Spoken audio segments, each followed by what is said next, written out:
Merci François, merci Wajdi. C'est un grand bonheur et un grand honneur que de vous recevoir ici. J'ai eu la chance, étant donné mon âge ancien, de vous connaître quand vous étiez jeune et que vous apparaissiez après la révélation du Festival de la francophonie à Limoges dans un théâtre en face duquel j'habitais.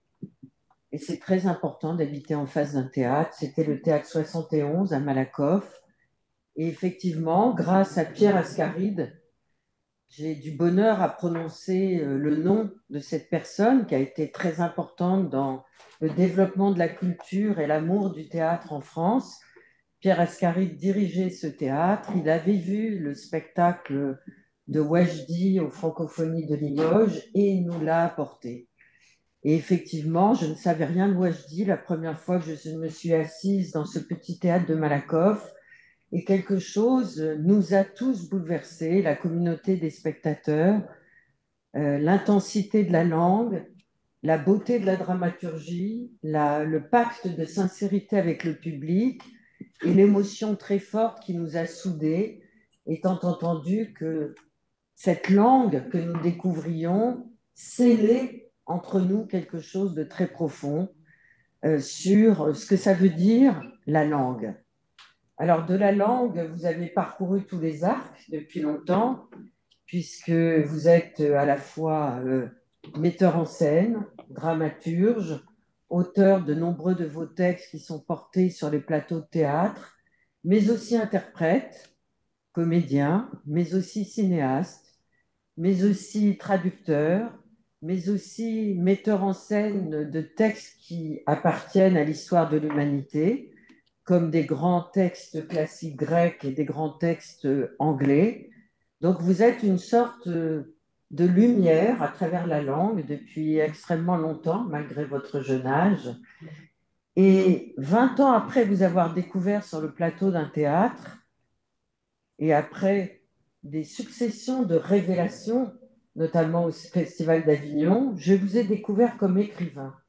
Et c'est parce que vous êtes écrivain que je vous ai invité ce soir ici à la New York University, parce que j'avais été très, très, très émue par votre littérature. Et ça, les personnes qui vous connaissent, qui vous aiment, qui vous estiment, qui vous admirent, savent moins que vous êtes écrivain, que vous écrivez des romans.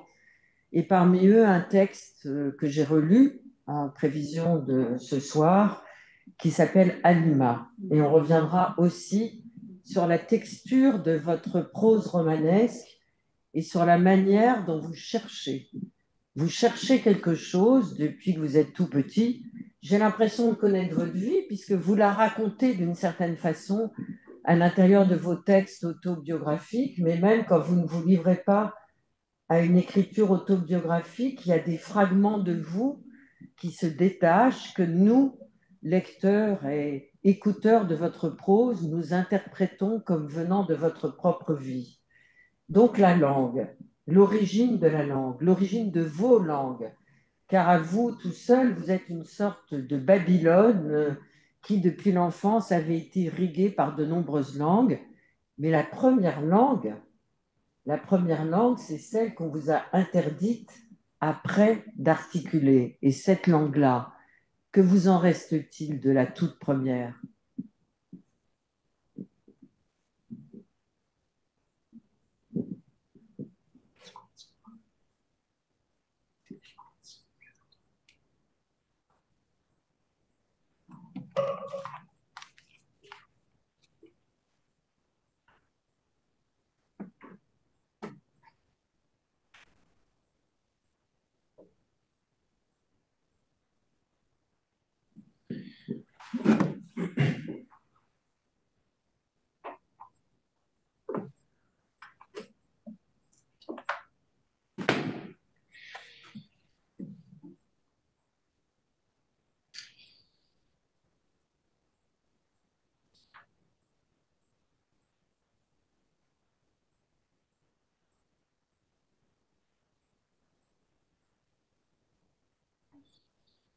Elle est un fantôme qui hante des soubassements qui un peu à la manière oui, dans fantôme d'un ange à des manifestations, un peu comme si enterrée vivant, elle, elle exprimait par des traces qui peuvent être évidemment des traces sensibles. Elle exprime sa présence et, et chaque fois qu'elle exprime sa présence, elle provoque en moi des sentiments, des sensations extrêmement qui sont comme un kaléidoscope, parce que d'un côté, elle provoque chez moi un- elle provoque chez moi un sentiment elle me rappelle une forme de solitude très très très grande du fait que la langue, cette langue-là, la manière avec laquelle elle a été parlée dans mon enfance, dans la manière avec laquelle elle a été transmise, euh, euh, elle, elle, ne l'a- elle- elle a été un espace d'expression, de violence et d'amour en même temps, c'est-à-dire mes parents, mon milieu, le milieu dans lequel j'ai grandi, qui parlait cette langue, qui s'exprimait dans cette langue. Il s'exprimait avec énormément de violence, énormément de brutalité. C'est une langue brutale. Et puis en même temps, il y avait énormément d'amour dans la manière avec laquelle on considérait les enfants et dans la manière avec laquelle vous les accompagnez dans cette langue. Il se trouve que j'ai parlé très tard, je me suis mis à parler très tardivement, je me suis mis à parler à l'âge de 5-6 ans à peu près, les premiers mots sont arrivés très tardivement.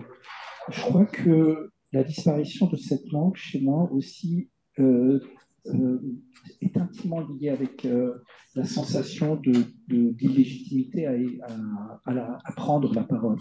Euh, comme si, euh, comme si j'avais toujours un petit peu. Je serais sans voix si quelqu'un me disait, mais comme on dirait à quelqu'un, mais rentre chez toi ou retourne dans ton pays. Quelqu'un lui dirait, mais commence d'abord par écrire dans ta langue et tu écriras après. Donc, je serais interdit si quelqu'un me disait cette chose-là. C'est une langue, il reste des bribes, il reste des choses qui sont éparses, il reste mais en même temps, elle elle est un espace d'émotion terrible parce que dès que je l'entends ou dès que j'essaye de la baragouiner, de la parler, voilà, quand j'essaye d'y revenir, en essayant de traduire ce que j'ai pu écrire dans cette langue-là, ce que j'ai pu écrire en français, quand j'essaie de la traduire, de revenir vers elle, euh, c'est euh,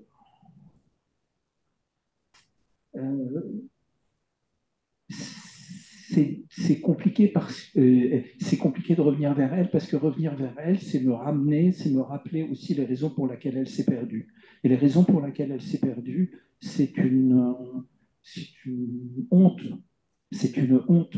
C'est-à-dire la guerre civile libanaise, on en a honte, on a honte de cette guerre. La guerre civile libanaise, c'est comme avoir des parents alcooliques qui battent leurs enfants et puis vous invitez des copains à la maison, ben vous avez un peu honte de présenter vos parents alcooliques à vos amis. C'est un peu ça, parler de la guerre civile libanaise, c'est avoir profondément honte de cette chose-là. Je ne suis pas très fier de dire, voilà, ben, je vous présente l'histoire du pays d'où je suis né. Je ne suis pas très fier parce qu'elle est pas belle, cette histoire-là. Elle est honteuse, elle est humiliante. Elle est humiliante parce qu'elle a humilié des civils, elle a humilié mon père, elle a humilié ma mère, elle a humilié mon frère, ma sœur, et j'utilise ces mots de manière très large. Tous les civils libanais sont mes parents, sont mes frères et mes sœurs, donc cette humiliation est intimement liée à la langue. Donc, recommencer à parler cette langue, me rapprocher de cette langue, c'est me rapprocher d'une honte, et c'est essayer, dans une autre langue, de témoigner quand même, de raconter cette honte, de mettre le doigt dessus. Mais c'est paradoxal parce que c'est jamais adressé à ces gens-là, puisque je vis à Paris, au Canada, je travaille avec des acteurs canadiens ou français. C'est la plupart du temps devant des spectateurs non libanais. Euh, donc, il y a quelque chose qui est toujours un tout petit peu à côté de la cible. Euh, Donc, en quelque sorte, il a fallu oublier, alors est-ce volontaire ou pas, conscient ou inconscient, la langue maternelle pour pouvoir épouser une autre langue tout en sachant, en tout cas c'est l'impression que j'ai, mais je ne suis pas la seule, qu'il y a une langue fantôme à l'intérieur de votre langue.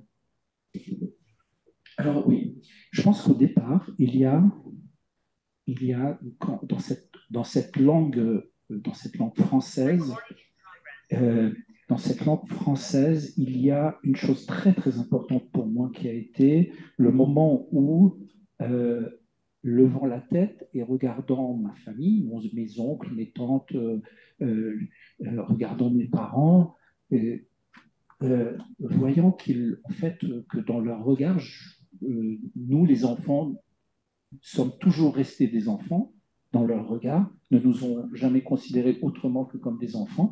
C'est le jour où, dans cette langue nouvelle, je leur ai dit, donc je leur ai dit à travers les premières pièces que j'ai pu écrire, je dis, mais vous pensez vraiment que je ne vous vois pas attendez, vous pensez vraiment que je ne vous vois pas? Vous pensez vraiment que... Attendez, vous pensez que je ne vois pas là? Vous pensez vraiment que je suis... Alors attendez, soit vous pensez que je suis vraiment idiot, ou alors vous pensez que... Non mais, pensez là, je vois. Eh bien, écrire, ça a été de dire ça a été de dire dans cette langue, vous pensez vraiment que je ne vous vois pas. Mais pour arriver à le dire, il a fallu le dire dans une langue que je pouvais maîtriser, mais tout le rythme, tous les rythmes qu'il y a dans cette langue, si on prend les premières pièces, même les dernières, et que on les traduit en libanais, ce qui a été un peu l'expérience d'une pièce, une des dernières pièces que j'ai créées qui s'appelle Mère, où j'ai écrit le texte en français et ensuite il a été traduit en libanais par les actrices parce que mon objectif était de monter la pièce en libanais, mais pour ça, pour que la pièce soit montée en libanais, il fallait que je l'écrive en français, parce que je ne sais pas écrire le libanais. Mais étrangement, je comprends très très bien le libanais. Quand un libanais parle, je comprends tout. Je suis incapable de parler le libanais. Mais je comprends tout. Et donc, quand les actrices, je leur ai donné la scène en leur disant traduisez s'il vous plaît cette scène, qui était une scène d'engueulade, écrite en français, super travaillée. Quand je dis super travaillée, c'est-à-dire c'est pas un premier jet, j'ai écrit, j'ai trouvé le souffle, j'ai trouvé le rythme, j'ai trouvé les raccourcis, j'ai trouvé la violence de la scène. La scène me semblait, euh, euh, comment dire, oralement théâtrale. Elle pouvait passer maintenant le stade de la répétition pour être travaillée. Alors ils l'ont traduite rapidement. Ils m'ont dit, OK, c'est bon, on peut te la faire, on l'a appris par cœur, on peut te la faire. J'ai dit, allez-y. C'était la première fois de ma vie, c'est-à-dire en 30 ans, c'était la première fois de ma vie que j'allais entendre quelque chose que j'avais écrit en libanais. Et quand ils l'ont joué devant moi, alors là, c'est vrai que il y a eu quelque chose qui était de l'ordre de l'épiphanie absolue, c'est-à-dire j'avais pas l'impression d'avoir été traduit en français, mais j'ai vraiment eu, c'est même pas l'impression, j'ai été détraduit du français. C'est-à-dire que la coque s'est ouverte et ce fantôme, pendant une fraction de seconde, est apparu. Et c'était d'ailleurs tellement dingue que après la création de cette pièce, je me suis vraiment demandé comment j'allais faire pour faire d'autres pièces en français. Parce que tout à coup, ça me semblait être. J'avais l'impression que j'avais toujours été, comment dire, en sous-titre ou surtitré ou doublé. J'avais l'impression que je n'avais fait que écrire le doublage depuis 30 ans. Mais que la langue originale m'était inaccessible autrement que par le truchement des acteurs. Mais ce n'est pas tout à fait vrai non plus. Parce que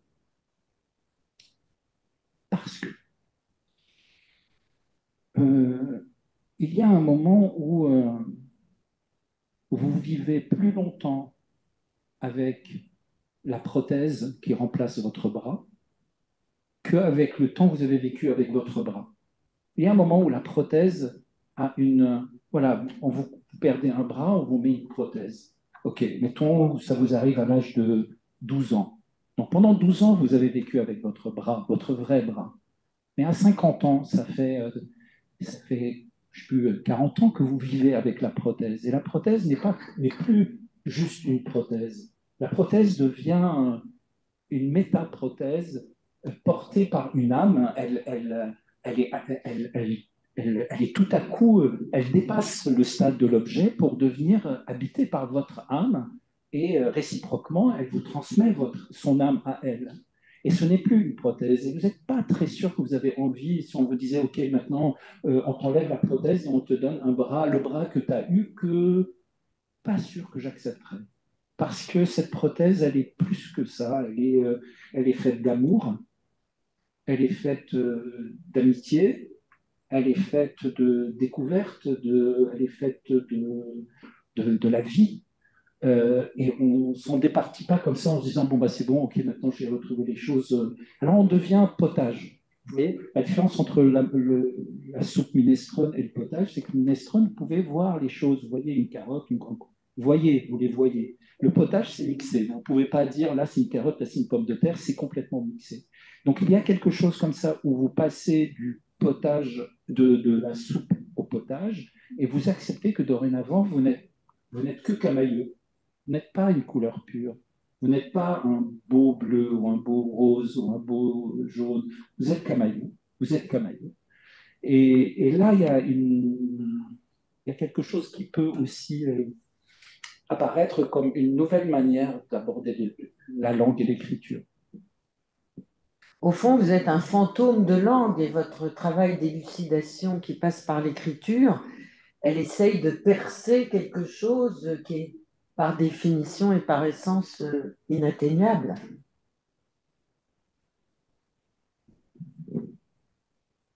Oui, parce que c'est inatteignable parce que c'est trop tard tout le temps. C'est cette phrase qu'il y a dans Seul, c'est essayer de rattraper un tout petit retard, mais tout le temps. C'est- mais tout petit, il est tout petit ce retard. Mais vous êtes toujours en train d'essayer de rattraper ce tout petit retard, mais tout le temps. Il est toujours là, derrière vous, devant vous.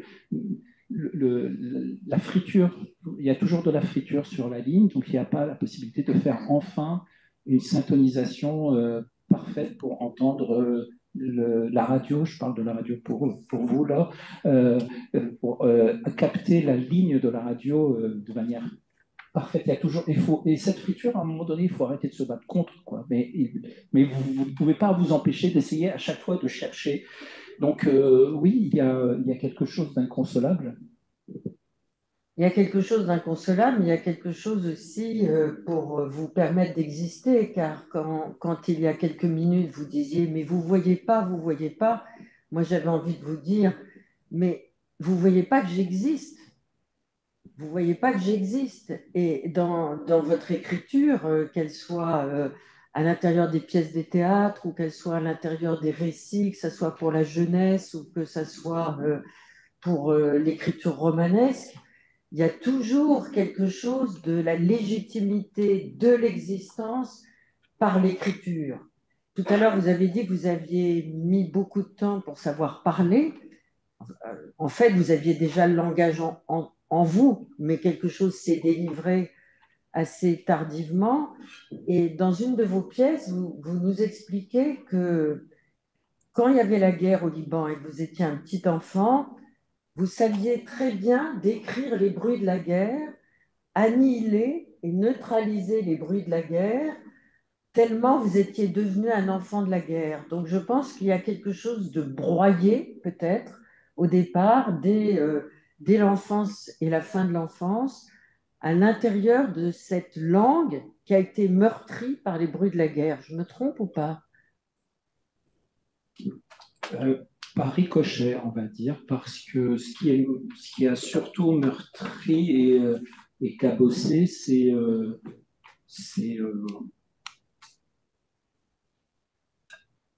le, c'est d'être témoin comme enfant de la folie de sa mère, c'est-à-dire voir ma mère euh, euh, la voir sortir, de ne plus être capable de tenir, craquer, s'effondrer par la violence, parce que sa manière de craquer n'était pas une manière par l'effondrement du chagrin.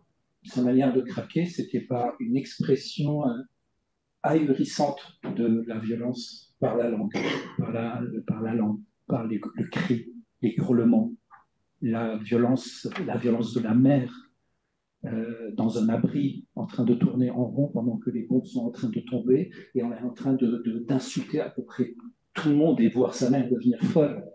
La voir folle à l'âge de 7, 8 ans, ça cabosse. Parce que,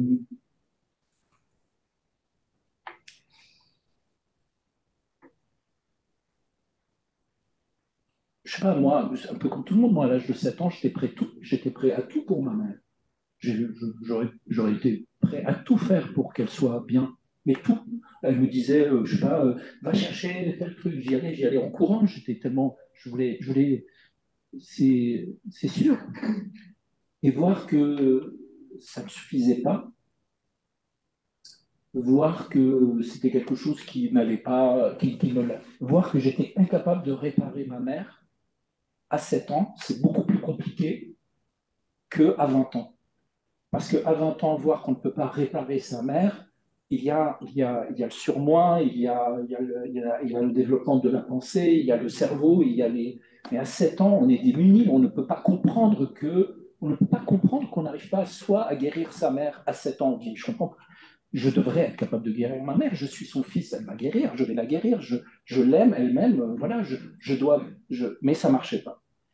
Et comme elle exprimait les choses par la langue et que les cris de ma mère se mélangeaient au bruit des bombes, alors moi j'ai vraiment fait une association pure et simple quoi, entre le fracas et l'inquiétude de ma mère qui était une femme purement inquiète. Quoi. Et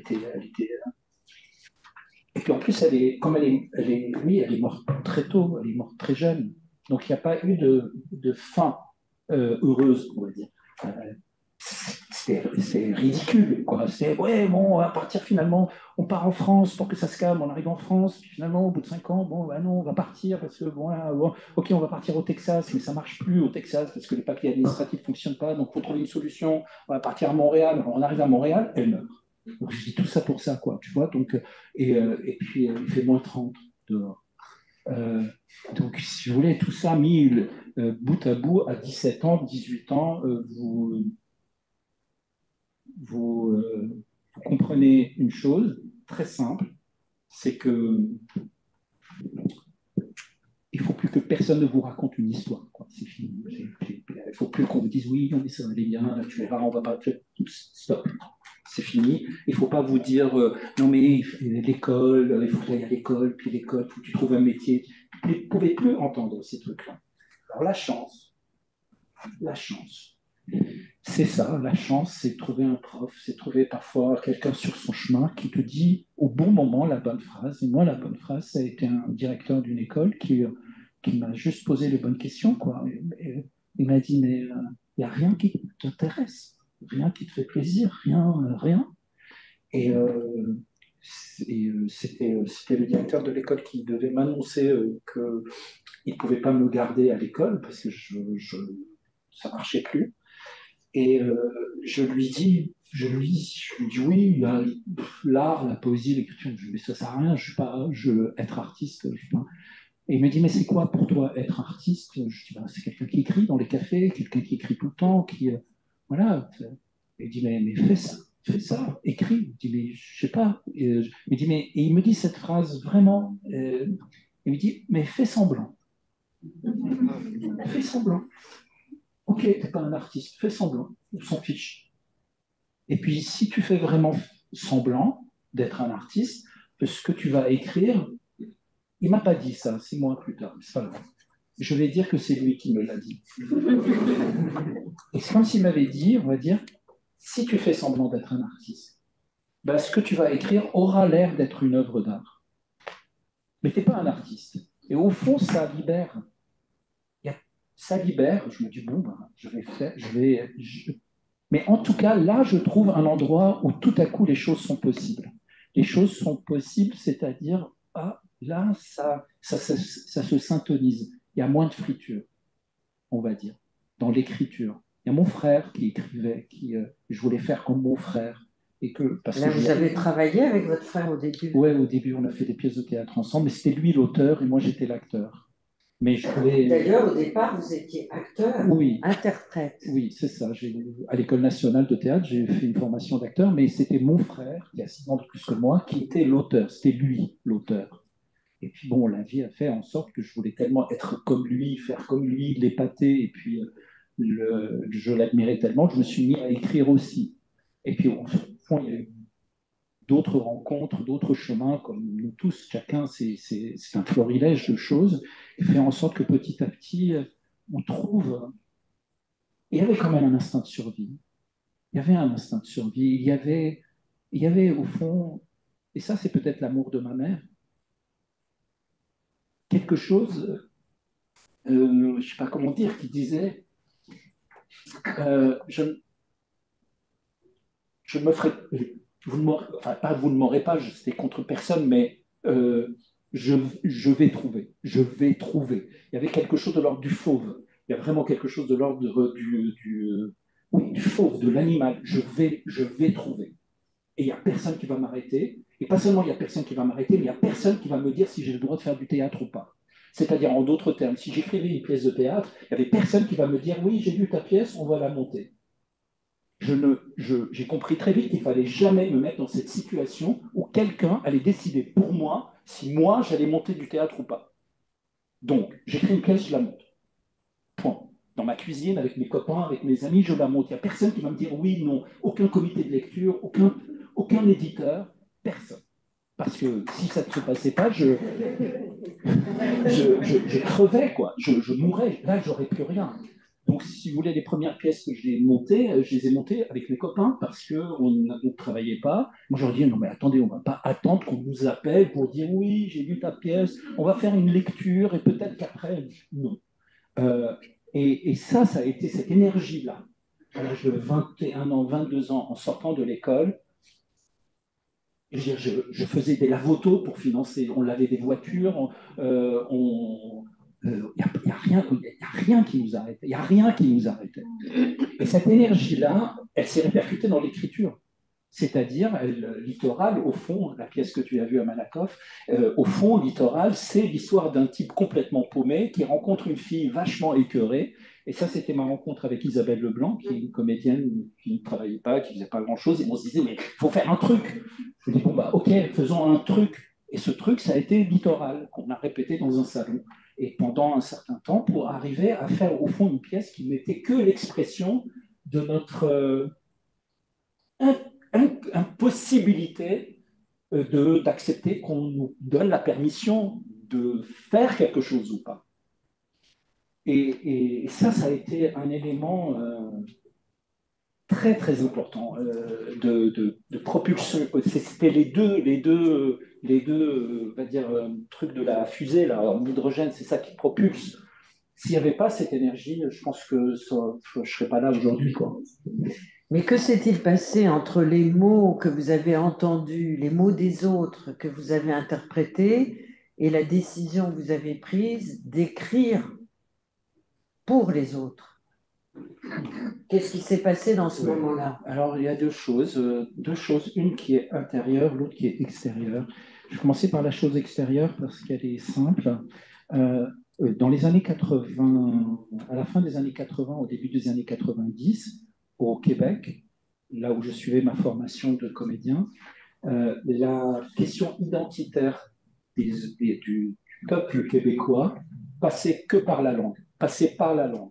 Le Québec est une toute petite goutte d'eau francophone au milieu d'un océan d'anglophones, entre le Canada et les États-Unis, et aussi dans un rapport de rejet par rapport à la France à cause de l'accent, parce que Il faut comprendre que le Québec est le seul endroit au monde où le français n'était pas parlé par les élites, mais par la classe populaire. Le seul endroit au monde, partout dans le monde, le français est parlé par les élites, que ce soit en Europe de l'Est, au Moscou, en Afrique, au Moyen-Orient, c'est les élites qui parlent le français, pas au Québec. Et le fait que le Québec, le cheap labor était francophone, les ouvriers étaient francophones et parlaient la langue québécoise, a fait en sorte que l'élite francophone n'a jamais été, jusqu'à tout dernièrement, n'a jamais été capable d'accepter d'entendre du québécois. Parce qu'elle pouvait, les Français, l'Académie française, les Français, les Parisiens, ne pouvaient pas accepter que le français puisse être une langue soumise, ce qui était le cas au Québec. Donc les Québécois se sont retrouvés tout seuls. Et la seule manière de se défendre, c'était par l'écriture théâtrale. C'est pour ça qu'il y a eu des auteurs québécois très très importants, Michel Tremblay, Normand Chorette, et bien d'autres, les Daniel Dubois, et bien des poètes aussi, bien des poétesses, beaucoup aussi. Il faut lire Les Nègres Blancs d'Amérique. Ça, c'est un poème extraordinaire. C'est vraiment la nuit de la poésie en 1970. Ça, vous pouvez trouver ça sur Internet. C'est 6 heures de poésie québécoise. Là, vous comprenez ce que c'est l'identité québécoise. Et moi, j'ai été formé par ces gens-là. Il se trouve que j'ai l'accent que vous entendez en ce moment.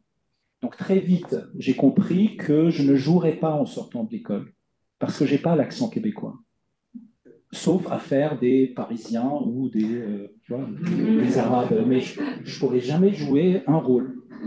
Donc, comprenant ça, je me suis dit non mais là, je ne peux pas être dans une situation où il faut que j'invente une langue québécoise qui serait la mienne. Et moi, jusqu'à aujourd'hui, je dis je suis un auteur québécois. J'écris en québécois, sauf que c'est le québécois qui est le mien, parce qu'il y a 40 000 manières d'être québécois au Québec. Vous prenez Normand Chorette et vous lisez le texte de Normand Chorette, ça n'a rien à voir avec le texte de Michel Tremblay, par exemple. Mais c'est du québécois. Les deux sont québécois. Et ben, je me suis dit, ben, moi, il faut que j'écrive, sinon je ne pourrais pas exister comme artiste au Québec. Ça, c'est la raison extérieure. La raison intérieure, c'est que, entrant à l'école de théâtre et jouant Tchekhov, Racine, Tremblay, etc., je trouvais ça super, mais vraiment, je trouvais ça super. La chance, c'est qu'au Québec, on n'est pas écrasé, on ne nous dit pas que t'es pas un beau, donc n'essaye même pas. Au Québec, il y a quelque chose d'un peu plus relax. Donc on peut imaginer qu'on puisse un jour être un artiste sans être écrasé. Et donc, je trouvais ça sympa, Shakespeare. Je trouvais ça bien, ouais, mais ça parlait pas de mon histoire. Ça parlait pas de mon père. Ou alors je me disais, oui, oncle Vania, on dirait que c'est mon père, mais ça me demandait toujours un effort. Mais c'est mon père sans être tout à fait mon père. Et je me suis dit à un moment donné qu'il fallait que j'écrive quelque chose qui raconte mon histoire, qui puisse. D'ailleurs, Littoral, c'est un peu comme ça commence comme ça. Monsieur le juge, je suis venu ici pour vous dire un peu qui je suis. Je sais que ça va être long, mais je vais quand même vous dire qui je suis. C'est ça le début de la pièce. Et je crois que le rapport entre ces deux urgences-là, une urgence qui venait du fait que j'ai compris que je ne pourrais pas jouer parce que je n'avais pas l'accent, qui est une raison extérieure, et une raison intérieure parce que je ne trouvais pas dans la dramaturgie à laquelle j'avais accès, quelque chose qui pouvait mettre le Liban en jeu. Et puis voilà, tu vois, depuis le début jusqu'à aujourd'hui, toutes les pièces que j'écris, au fond, ne parlent que du Liban, ne parlent que des Libanais. Alors, vous évoquiez tout à l'heure la douleur, la souffrance de cette langue qui vous a été interdite, le départ en France, puis ensuite le départ de France, qui n'était pas d'ailleurs un souhait ni de votre père ni de votre mère, mais un souhait des autorités françaises qui ont mis fin à la possibilité administrative que votre famille puisse rester en France, et l'arrivée là-bas au Québec. Je voulais savoir si à l'intérieur de votre écriture, qu'elle soit dramaturgique, qu'elle soit romanesque, qu'elle soit sous forme de récits plus fragmentés, était de l'ordre de la résurrection. Vous parliez de Mère tout à l'heure. Mère, c'est le dernier spectacle qu'on peut voir en France et c'est le dernier livre qui a été édité en français de Wajdi. C'est un spectacle absolument bouleversant qui met en scène la famille de Wajdi en exil justement en France. Et à un moment, je vais vous citer Wajdi et votre mère, puisque vous la mettez en scène, je crois 20 ans après sa mort. Mère, retourne ta tasse, je vais te lire l'avenir. Wajdi. Comment? Mais tu es morte il y a 34 ans. Mère, tu compliques toujours tout. Morte ou pas, je vais te lire l'avenir dans le marc de café. Toujours aussi Platon, est-ce que je vois? Retourne ta tasse, quand j'ai appris que j'allais mourir, ce qui était insupportable, c'était de prendre conscience que je n'allais pas te voir grandir, que la mort allait me mettre à l'écart de ce qui m'importait le plus. Et là, Wajdi l'interrompt et, et dit à sa mère, pourquoi tu ne m'as pas dit tout ça comme tu me le dis maintenant? Mère répond, parce que tu étais un enfant et qu'un enfant ne dit pas ce genre de choses, etc., etc.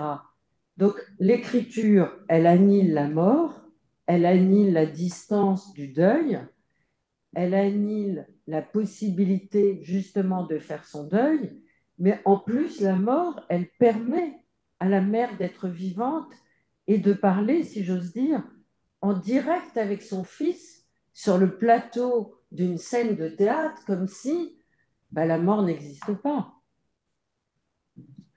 Oui, parce que la mort, c'est vrai, la mort n'existe pas. La mort n'existe pas et euh, je,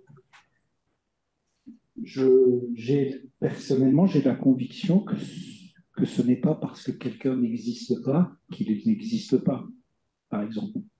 J'ai la profonde conviction que la possibilité que quelqu'un a... Quand, nous sommes tous entourés de gens qui ont failli exister. C'est vous qui dites. Hein. On passe pas notre vie à se dire oh là là, mais on a plein de gens qui auraient dû exister, qui ne sont pas là. Moi, je ne vois que ça. Je ne vois que ça, c'est-à-dire, je ne vois que je vois les gens qui existent, mais je vois aussi tous ceux qui ont failli exister et qui, qui existent du coup, parce qu'ils affectent le monde. On porte ce qu'on est, mais on porte aussi les probabilités de ce que nous aurions pu devenir. Et ces probabilités, c'est même, il y a des historiens, par exemple, pour comprendre le présent, passent par la notion du chronie, c'est-à-dire passent par l'idée de comprendre euh, qu'est-ce qui se serait passé si tel événement n'avait pas eu lieu, et il remonte la chaîne pour mieux comprendre, au fond, ce qui s'est passé, c'est-à-dire les probabilités de ce que nous sommes. C'est peut-être un peu oriental comme manière de voir. Par exemple, chez les orientaux, il y a cette idée très forte que pour qu'un quand un oiseau chante, c'est parce qu'il y en a un autre dans l'ombre cachée qui le regarde. Et l'oiseau qui chante, chante pour ce oiseau caché. Et ben, on pourrait dire d'une certaine manière que nos vies sont un peu identiques. La vie que je la mène parce qu'un autre m'observe et dans l'obscurité et me regarde. Mais on pourrait le dire aussi, et c'est ça la puissance du théâtre. C'est ça la puissance du théâtre. C'est qu'au théâtre, peut dire peut dire voilà, maman, et puis voilà, ça y est, maman, tu peux venir t'asseoir, ou bien s'asseoir. Je voulais te dire, quand tu es morte, je n'avais pas de mots, mais je me souviens du moment où, quelques jours avant ta mort, j'étais dans ta chambre et j'ai vu le reflet de ton visage dans le miroir et je t'ai vu me regarder. J'ai vu la pitié que tu as eue pour moi en te disant, tiens, ce petit garçon, il va perdre sa mère. Je l'ai vu, mais je n'ai pas été capable de te répondre. Peut-être je peux dire ça, et en le disant, ça existe. En tout cas, ça existe dans la tête des spectateurs. Tout à coup, voilà, vous devenez vraiment ma mère, je deviens vraiment votre fils, peu importe l'âge, peu importe, même si on ne se connaît pas du tout, on n'a qu'à dire une chose et elle est là. Et à partir du moment où elle existe, pourquoi elle n'existerait pas vraiment? Il y a Henri Corbin. Henri Corbin disait une chose très simple, la Terre, c'est une idée très ancienne, masdéenne, la Terre est un ange. Alors, peut évidemment regarder la Terre comme une structure stratifiée avec la géologie, etc. Oui, on peut regarder comme ça, c'est tout à fait possible. Mais on peut aussi regarder en se disant, la Terre est un ange.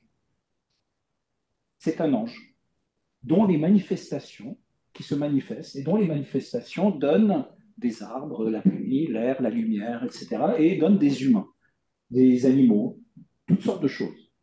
Et donc, nous sommes nous-mêmes, on va dire, le reflet d'une chose qui est dans l'ombre.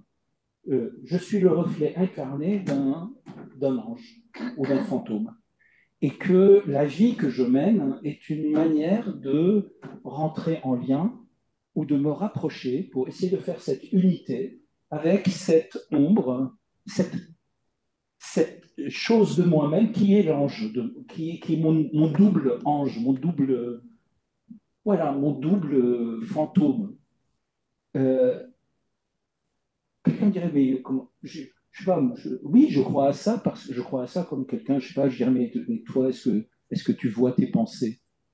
Non, tu ne les vois pas. Bon, mais tu le crois quand même, tu crois à tes pensées, tu penses, tu as une idée, mais tu la vois, ton idée? Non, tu as déjà vu un atome? Tu n'as jamais vu d'atome?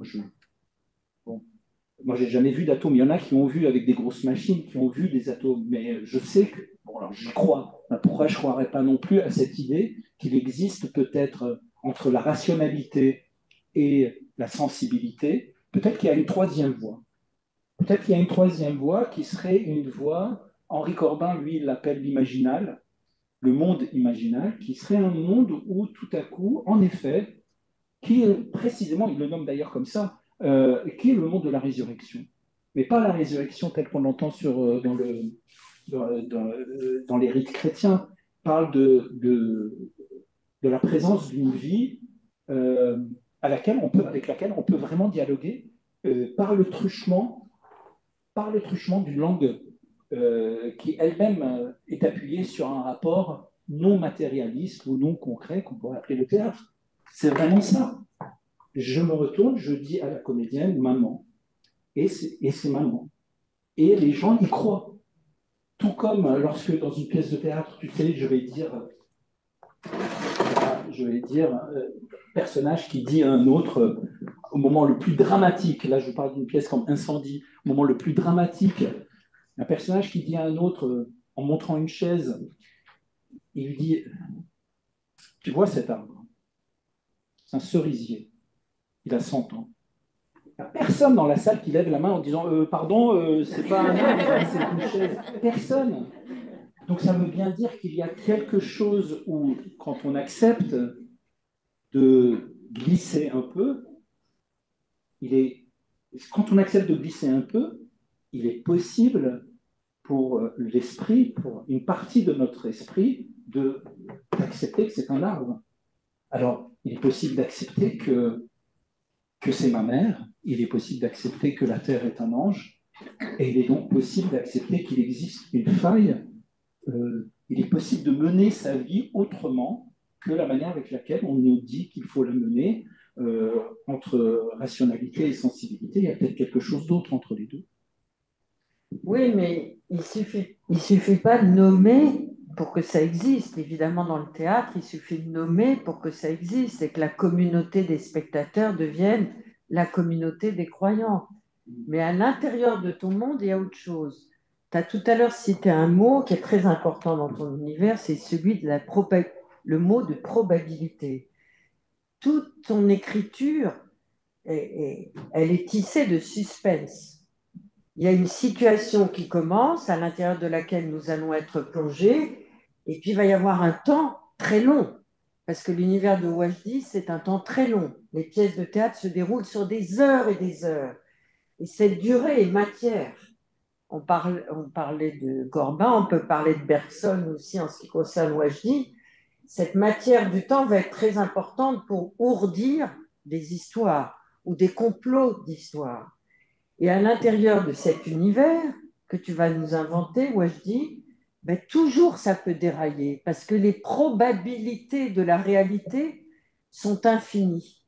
Donc, comment tu introduis cette probabilité à l'intérieur de la structure des mots que tu vas assembler pour créer du narratif?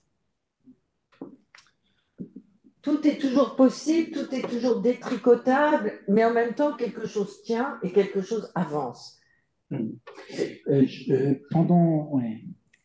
En fait, c'est compliqué parce que c'est pas compliqué, mais il y a toujours un moment où je suis en train d'écrire, où je suis en train de me faire le spectacle, en train de faire la mise en scène. Je dis, ouais, tu rentres par la gauche, là, tu peux envoyer la lumière, la musique, ouais, vraiment. Ok, on va recommencer, on va faire un filage de tel endroit à tel moment. On m'assoit. Ok, toute l'équipe est là, les dramaturges, le scénographe, sonorisateurs, et les acteurs font le filage. Ils font le filage d'une part. Et il y a toujours un moment où je dis, mais c'est complètement délirant, quoi. C'est du délire, quoi. C'est que des histoires que je me suis inventées, quoi. C'est des délires. Et là, je vois les acteurs en train de se déchirer l'âme, quoi. Mais vraiment, et puis des scènes, des situations pas possibles. Euh, la fille qui couche, qui fait exprès de coucher avec son père pour le punir, en prévision du moment où il va réaliser qu'il a couché avec sa fille. Elle sait qu'elle couche avec son père, lui, il pense qu'il couche avec une prostituée, mais elle veut, pour se venger de lui, elle couche avec en se disant, quand il va savoir qu'il a couché avec ma fille, avec sa fille, il va s'éterrer une balle dans la tête. Ok, on hein, il suffit pas de dire, ok, allez-y. Ça commence. Il faut placer, hein. Et voilà, il faut placer, on dit, ok, tu viens ici, tu lui dis telle réplique, vas-y, non, ok, mais plus violent, recommence. Il faut que ça soit très violent. Il faut qu'on comprenne pourquoi elle va vouloir se venger. Alors l'acteur recommence. Il dit, non, non, non, mais enlève les points, enlève les virgules, tu fais trop de pauses. Vas-y, passe du début jusqu'à la fin. Vas-y, vas-y, vas-y. Enlève point, enlève virgule. Alors l'acteur recommence, il recommence. Et puis à un moment donné, il tombe dedans, il rentre dans la transe de la chose. Très bien. Ok. Bon ben, la comédienne. Ok. Maintenant, ok, là tu vas vers lui et tu l'embrasses. Ok. On peut l'essayer. Ok. Allons-y. Bon. Là, il faut que tu. Ok. Là, c'est là où tu couches. Enfin, Bon. Comment on va faire ça? Bon, ça prend 2 jours. On place. On finit par placer la scène. On va retrouver pour que l'acteur soit à l'aise, la comédienne soit à l'aise, et que tout soit déblayé pour qu'il puisse entrer dans l'émotion. Il faut que tout soit déblayé. Pour qu'il n'y ait pas la moindre accroche pour qu'il puisse se lancer. Alors, on y va. La musique, le son, s'il y a, etc., tout est placé. Okay. Là, je demande vraiment un silence, une concentration, et on essaye la scène. Ils font la scène. Et puis là, bon, la scène, elle fonctionne vraiment bien, quoi. C'est-à-dire, là, je me dis, mais il faut absolument que là, tout de suite après, il faut que je trouve une façon pour rappeler aux gens que là, c'est qu'une histoire. Hein, et que ça aurait pu être autre chose. Ça aurait pu être autre chose. J'aurais pu, moi, auteur, décider autre chose. Donc, il faut que je trouve une façon pour rappeler ça. Il faut que je sorte de ce jeu. Donc, la scène d'après va être une scène qui va, au fond, dire au spectateur, en fait, là, je vous ai pris vraiment en flagrant délit d'imagination. C'est-à-dire, là, vous y avez vraiment cru. Mais en fait, ça n'existe pas, c'est rien. Donc, ça passe par la blague, ça passe par un fait d'humour, ça passe par une sorte de scène qui n'a rien à voir, je déconstruis le truc pour recommencer. Et cette chose-là fait en sorte que, avançant pas à pas dans la dramaturgie à laquelle moi je crois énormément, mais qui en même temps me fait me dire, mais mon Dieu, mais c'est n'importe quoi, quoi. Moi, j'ai décidé que ça allait être comme ça, mais ça aurait pu être autre chose. Le personnage, il aurait pu mourir, pas mourir. Il y a un moment où tu as une forme d'inflation d'imagination, une inflammation, je veux dire, une inflation de narration. Et c'est le danger chez moi, enfin, et cette inflation crée des tas de probabilités. Je me dis, il aurait pu faire ci, il aurait pu arriver ci, il aurait pu arriver ça. Donc la question, mais ça, l'équipe est là beaucoup pour m'aider, parce que moi, je ne vois plus rien. À un moment donné, j'ai envie d'annuler le spectacle. Franchement, c'est vraiment, je dis, ok, on ne va pas le faire, le spectacle, ça ne sert à rien, c'est inutile. Je ne sais même plus ce qu'on est en train de raconter. Et là, l'équipe va me dire, non, c'est juste que là, tu cherches trop à conclure ton histoire. Laisse, arrête, laisse en l'air. Et puis le spectateur finira, lui, ne cherche pas à compléter. Et ce que tu nommes, en tout cas, est tout à fait juste parce que c'est à la fois le piège et en même temps ce qui est passionnant dans le travail de répétition avec l'équipe. Comment on trouve l'endroit où la narration euh, s'arrête juste avant de s'effondrer par trop de possibilités et trop de probabilités. T'as pas peur de ton imagination? On a tout le temps des histoires comme ça, plein la tête, le jour, la nuit, sans discontinuer. T'es une machine à histoire. T'es notre nouvelle Euripide, peut-être. Non, mais je crois que, en fait, ce qui me fait peur, c'est pas tant l'imaginer. Ça me fait pas peur. Ce que j'ai peur, c'est la chose dont j'ai extrêmement peur, c'est la perte de mon surmoi.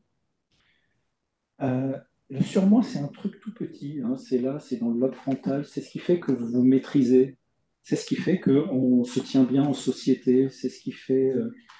Or, la dose de violence et de brutalité et de rage et de colère que je porte est gérée uniquement par cette petite chose que j'appelle le surmoi, qui fait que je suis dans la vie de tous les jours quelqu'un de calme, de gentil, de sympathique, qui dit bonjour, etc., qui ne prend pas le couteau pour trucider quelqu'un, mais j'ai peur que ce surmoi chute. Par exemple, très concrètement, j'aime pas me tenir proche d'un couteau parce que j'ai peur que une pulsion débile me prenne, je le prenne et que je le plante dans quelqu'un. Donc je m'éloigne, et c'est peut-être la chose, mais je crois que cette chose-là est vraiment liée à l'imagination, parce que de ces frayeurs naissent des histoires dont j'enlève le surmoi dans les narrations. Parce que bon, c'est rempli de gens qui se tuent, qui se trompent, qui se mentent. Euh, mais c'est dans le réel, c'est pas l'imagination dont j'ai peur, c'est de la perte de maîtrise. Et tu es un fantôme. Tu es un fantôme? Non, je te pose la Si question. je suis un fantôme. Euh, si je suis...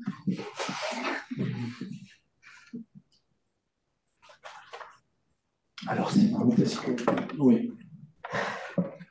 Je suis en train d'écrire en ce moment un texte qui pour moi est très très très important, qui prend beaucoup de temps, qui va être un roman, et qui met en scène un garçon qui a le don de la divination. Mais il ne le sait pas. Il pense que c'est un don que tout le monde a. Il pense que c'est comme la vue, l'ouïe. Il ne sait pas que c'est un don particulier, mais il voit la vie. Mais il est convaincu que tout le monde c'est pareil que lui. Tu vois. Et parfois, les visions, les visions qu'il a, il se voit lui à l'âge de 50 ans. Il se voit revenir dans la maison détruite dans laquelle il se trouve vraiment. Il sort de sa salle de bain, il a 8 ans, il sort de sa salle de bain et là il est pris par une vision. Cette vision lui fait voir la maison dans laquelle il se trouve vraiment, mais complètement détruite. Donc il sait que c'est une vision. Il sait que c'est une vision. Et là, il voit un homme entrer. Des détails lui font comprendre que cet homme, c'est lui, dans 40 ans. Donc il s'observe. Et là, il se dit, lui, ok, ben je vais le suivre. Alors c'est quoi? Ils ont quand même l'impression de voir un étranger. Il se trouve que cet homme, et là, le garçon, il dit, ah ouais, quand j'aurai 50 ans, je vais revenir dans la maison détruite et je vais visiter la maison de mon enfance. Ah ouais, d'accord, ok. Alors il voit l'homme se promener, il le suit dans sa vision. Et à un moment donné, l'homme se retourne, s'assoit, et l'homme dit, écoute, je sais que tu es là, puisque ce que tu as vécu, je l'ai vécu, je m'en souviens encore, je me souviens encore de la vision que j'ai eue quand j'avais 8 ans. Alors je sais que tu es là. Alors je ne vais pas tout te dire, mais il y a une chose que j'ai envie de t'expliquer. Il dit là, je ne sais pas où tu te trouves, parce que je ne peux pas te voir, mais il y a un truc qui me ferait vraiment plaisir, c'est si tu venais t'asseoir à côté de moi. Alors l'enfant, nous on est du point de vue de l'enfant. Alors l'enfant, il va s'asseoir à côté de lui-même. Et là, l'homme parle.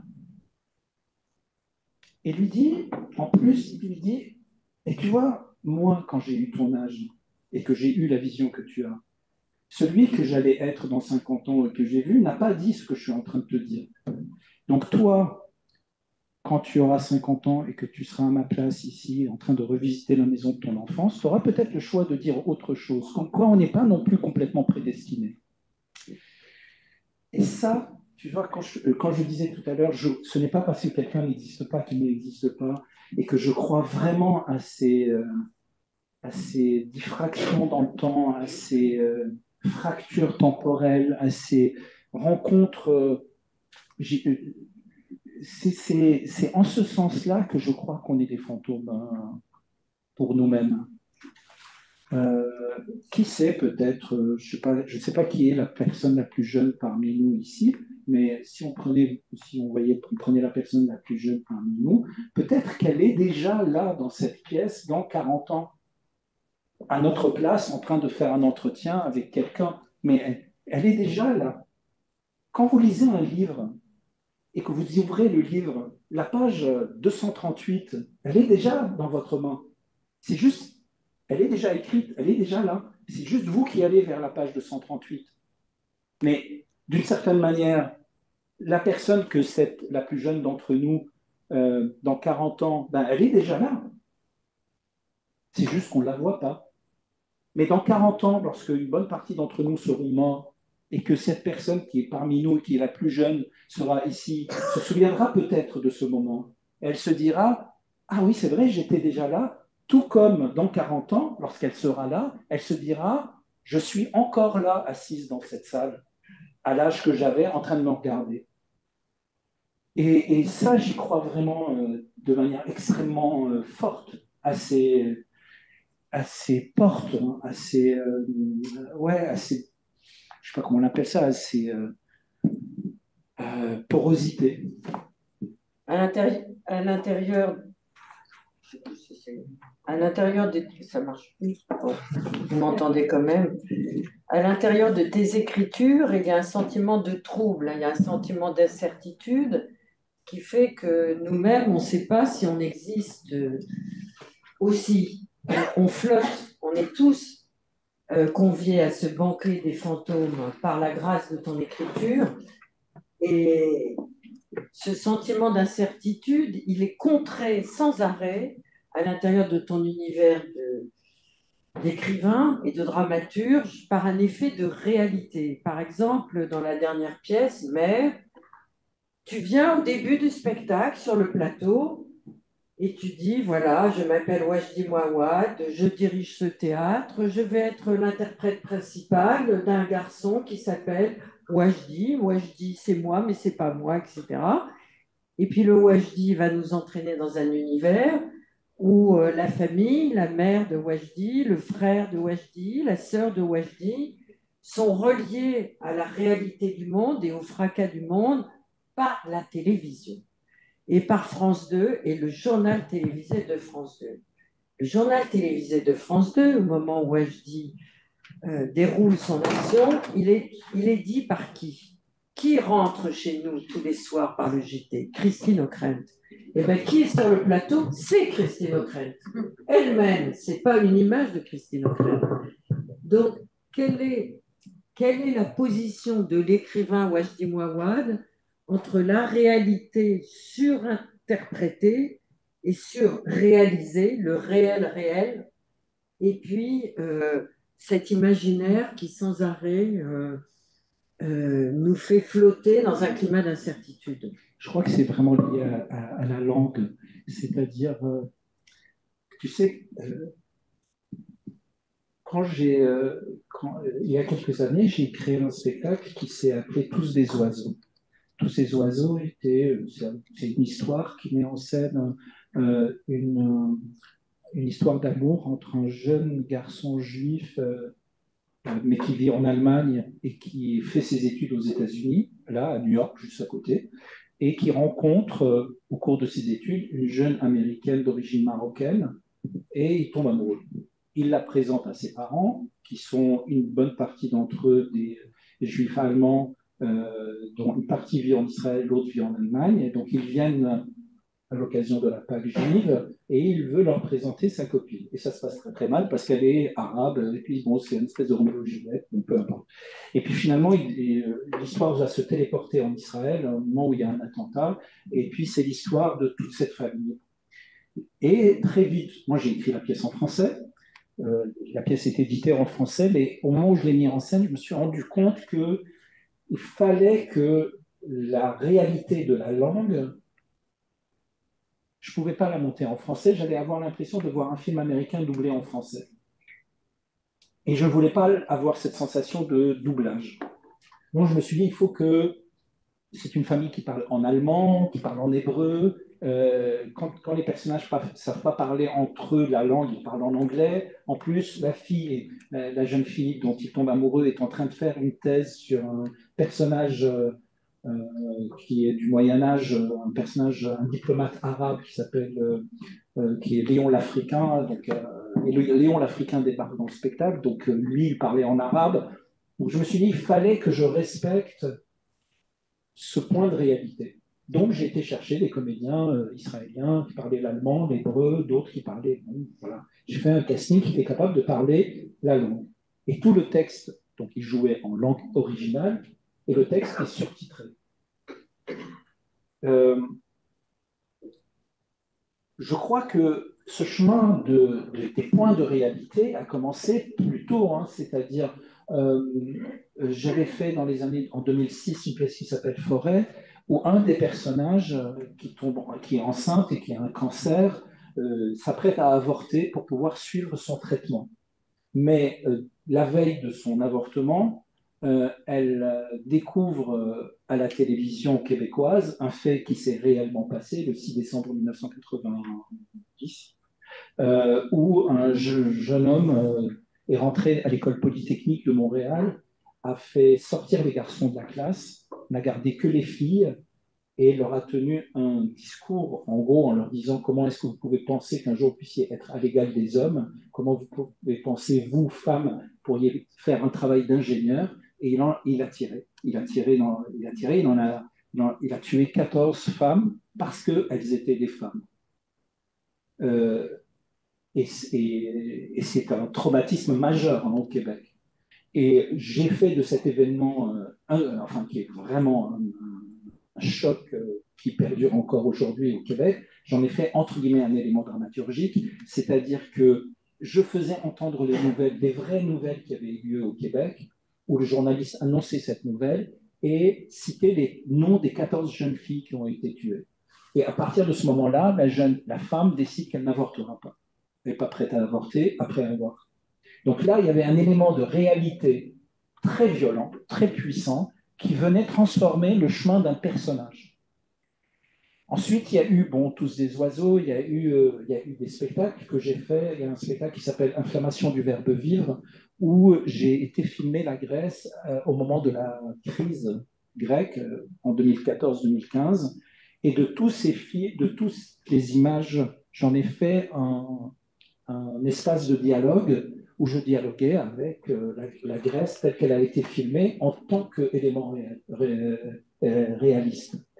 Et au fond, je me rends compte que quand j'arrive à faire mère, alors l'histoire s'est passée de façon simplement, je vais à France Culture pour passer un entretien, Christine Ockrent est là, je tombe sur Christine Ockrent, comme par hasard, je lui dis... Elle a une émission, ceci dit. Voilà. C'est pas si extraordinaire que ça. Oui, mais bon, moi, je n'y vais pas tous les jours à France Culture, donc là, j'arrive, et puis là, je tombe sur Madame Ockrent, et donc tout ce qui m'arrive... je suis juste capable de dire des consonnes. Jean Obélix devant Falbala, tu vois, c'est incapable de dire autre chose parce que je vois Christine Ockrent et j'ai 8 ans et je suis en pyjama. Aussi. Mais c'est vrai. Et là, et en plus, elle est extrêmement aimable, extrêmement gentille. Et je lui dis ça. Je dis, vous vous rendez pas compte combien pour ma mère, vous avez été importante parce qu'à l'époque, on ne pouvait pas appeler mon père au Liban. Qui était au Liban. Il n'y avait pas de ligne téléphonique au Liban, il n'y avait pas de portable. La seule façon d'avoir des nouvelles, c'était par Christine Ockrent et Olivier et Bernard Poivre d'Arvor. Oui, non, pas Bernard. Patrick Poivre d'Arvor. Bref, c'était la seule façon d'avoir des nouvelles du Liban. Donc je lui en parle comme ça, elle est extrêmement touchée, elle est extrêmement aimable, et après je rentre dans le métro, et dans le métro je me dis, je ne pourrais pas faire ce spectacle sans elle. Ça me semblait, c'était rentré dans ma tête, c'est comme le film Inception, hein, c'est rentré, je ne pouvais plus me l'enlever de la tête. Donc je l'ai appelé, il y avait un élément théâtral, quoi. Mais au fond, la vérité, c'est quoi? C'est que depuis que j'ai commencé à écrire, j'essaye de me rapprocher petit de mon prénom. Ce prénom qui, depuis que j'ai quitté le pays, est toujours très mal prononcé, qui est prononcé à tort à travers, où il faut que je le répète 2 fois. Parce que, bon, bonjour, comment vous appelez-vous? Wajdi. C'est devenu, bon, ben, alors, le nombre de W qu'il y a dans les textes que j'ai écrits, bon, il y a du Walter, Willy, William, il y a que des. J'ai tourné autour du W, mais c'était une façon petit à petit de me rapprocher au fond. C'est une odyssée, c'est essayer de rentrer chez soi, c'est essayer de se rapprocher de son prénom. Et ce prénom, c'était d'arriver à une pièce où, au fond, il n'y avait plus de décalage. C'est plus Walter, Walid, Willem, etc. C'est Wajdi, Naji, le nom de mon frère, Naïla, le nom de ma sœur. Et ouais, c'était une sensation de. C'est pour ça que c'est vraiment lié à la langue maternelle. C'est de cette pièce mère où, pour la première fois, je refais entendre le libanais sur le plateau. Deux dernières questions parce que je suis trop bavarde. J'ai parlé tout à l'heure de ton écriture romanesque. Je suis très heureuse de savoir que tu es en train de revenir à cette écriture romanesque. Tu avais publié un livre il y a longtemps qui s'appelle Anima, qui a été auréolé de très nombreux prix et traduit dans plus de 20 langues. C'est un livre quête, c'est un livre labyrinthe, c'est un livre de recherche, c'est un livre sur la langue, justement, l'instrument qu'est la langue. Je vais en dire un très court extrait. L'humain est un corridor étroit, il faut s'y engager pour espérer le rencontrer. Il faut avancer dans le noir, sentir les odeurs de tous les animaux morts, entendre les cris, les grincements de dents et les pleurs. Il faut marcher, enfoncer les pattes dans une boue de sang et remonter le long d'un fil d'or, abandonné là par l'humain lui-même lorsqu'il n'était qu'enfance et que nul toit ne scellait son plafond. L'humain est un corridor et tout humain pleure son ciel disparu. Est-ce que l'écriture est pour toi justement une manière de chercher ce ciel disparu? Ah oui, complètement, complètement. C'est-à-dire dans l'écriture, surtout dans les personnages qui guident, qui sont les guides, il y a chez eux, comme chez le personnage dans Anima qui s'appelle Warsh, euh, et surtout dans les écritures romanesques, il y a tellement des personnages qui ne parlent pas, qui sont très silencieux d'ailleurs. Il y a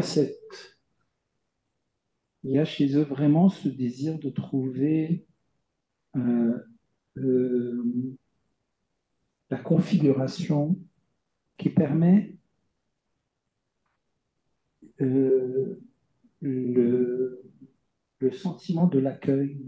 Tout à coup, une configuration est faite et on se sent accueilli, on est accueilli. Il y a comme ça une histoire qui m'est arrivée il y a 4 ans. C'était au Groenland, dans un petit village qui s'appelle Ilulissat. Il y avait des petites maisons de partout, comme ça, des glaciers qui avançaient. Et puis, je me promenais parmi les maisons. Et il y avait une maison qui avait attiré mon attention. Je m'y étais rendu. Et j'avais regardé par la fenêtre et j'avais vu des livres. Ça m'avait fasciné. Il faisait quand même froid, mais pas trop froid. C'était au mois de juin, mais quand même il faisait froid. Il était minuit, c'était le soleil de minuit. Et la porte était entrouverte. Je suis rentré et j'étais voir les livres. Il y avait personne dans la maison. Je me suis assis dans un petit fauteuil et je me suis assoupi. Quand je me suis réveillé, il y avait un homme qui me regardait. Alors, et puis il m'a très vite fait signe de ne pas m'énerver, de pas ne parlait pas français, il ne parlait pas anglais. Il m'a servi un café, j'ai bu le café, il a bu son café, on se regardait. Après avoir bu le café, je l'ai vraiment remercié. Je lui ai montré les livres, que c'était les livres qui m'intéressaient. Il a fait un signe, je crois qu'il a dû comprendre. Mais après, je me suis levé, je suis parti. Et en partant, je m'étais dit, en fait, c'est ça. C'est ça qu'on cherche. On cherche, l'écriture, c'est une effraction. C'est jamais hyper. On n'est pas propriétaire. On ne peut pas être propriétaire. On entre dans l'écriture par effraction. On n'a pas le droit d'être là. Mais on a envie d'entrer dans cette maison parce que quelque chose nous attire, alors on entre. Mais ce n'est pas à nous. Et on écrit avec la peur que le propriétaire débarque et qu'il soit un peu désagréable. Mais il se trouve que quand on aime l'écriture et parfois l'écriture nous accueille. Elle dit non, non, mais c'est pas grave, tiens, prends le café, etc. T'as bien fait, toi, t'as bien fait de rentrer. Elle dit rien, on parle pas la même langue. Mais voilà, il y a ce moment, et puis on sort. Et cette chose qui est, c'est peut-être, voilà, ce moment où tout à coup on comprend qu'on est accueilli. On est accueilli alors qu'on est là par effraction. C'est peut-être, c'est peut-être cette chose-là qui est peut-être la chose la plus exceptionnellement nécessaire aujourd'hui, quand je pense à ce qui se passe en ce moment à Gaza et en Israël. On est accueilli alors qu'on est entré par effraction. Cette chose-là, si on arrivait à la faire, si on arrivait à passer ce petit cap du droit au territoire, pour aller dans l'accueil, surtout quand c'est par effraction, alors là, il y a peut-être quelque chose que la littérature, tout à coup, peut offrir comme une vision. Un peu comme dans les films de Tarkovsky, tu sais, c'est ça, quoi, Tarkovsky. Tarkovsky, on a l'impression de rentrer dans un jardin, on ne sait pas comment on a fait pour y entrer, on ne sait même pas comment tout à coup, on y est. Comment on a fait pour rentrer là. Et, et d'ailleurs, sur la tombe de Tarkovsky, il y a une phrase, c'est écrit en russe, mais ça veut dire celui qui a vu l'ange. Façon de conclure mon schéma de pensée. Alors, je vais conclure avant de passer la parole aux personnes qui nous écoutent en disant que ton écriture aussi nous est précieuse pour penser grâce à toi. Je veux dire par là, François en a parlé tout à l'heure en introduction. Nous avons tous été saisis et nous sommes encore saisis par cette tragédie qui continue, qui perdure tous les jours, des morts, des morts, des morts. Et toi, tu as trouvé les mots et tu as publié un texte qui a été édité par Libération où tu dis ceci. Cela vient à peine de commencer, il nous faut déjà penser, P-A-N-S-E-R, l'après. Un après qui, au rythme où vont les choses, nous arrivera aussi meurtri que l'effroyable 7 octobre dernier. Penser, P-A-N-S-E-R, penser l'après, c'est se préparer à accueillir quelque chose dont nous ignorons encore tout. C'est tenter de soigner un temps pas encore arrivé pour que, défait de ces pulsions de meurtre, il puisse être un réel après. La volonté des gouvernements qui nous dirigent, tout comme leurs enjeux géopolitiques, échappe à notre volonté. Et si nous pouvons nous exprimer, nous ne pouvons pas, sur un temps court, agir sur les événements qui nous impactent. Et cette incapacité, à partir du moment où la question de l'action se pose, crée chez chacun un insupportable sentiment d'impuissance. Qui puis-je, moi, contre le Hamas? Qui puis-je contre la frange suprémaciste du gouvernement israélien?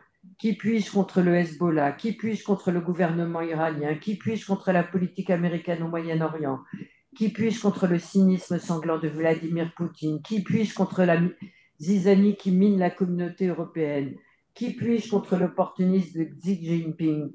Peut-être que la question ne devrait pas se poser en ces termes, et au lieu de viser ce qui est hors de ma portée, rapprocher la cible et me demander sur quoi suis-je capable d'agir? Point d'interrogation. À cette question, la réponse la plus concrète est aussi la plus simple. 2 points sur moi. Je termine là l'article. Mais merci Wajdi d'avoir trouvé des mots pour pouvoir nous rapprocher de nous-mêmes, des mots dont nous avons bien besoin en ce moment où la tragédie continue. Mais un écrivain, c'est pas un fantôme, c'est pas un prophète, mais c'est aussi quelqu'un qui pose des mots sur un réel qui se dérobe. Merci infiniment.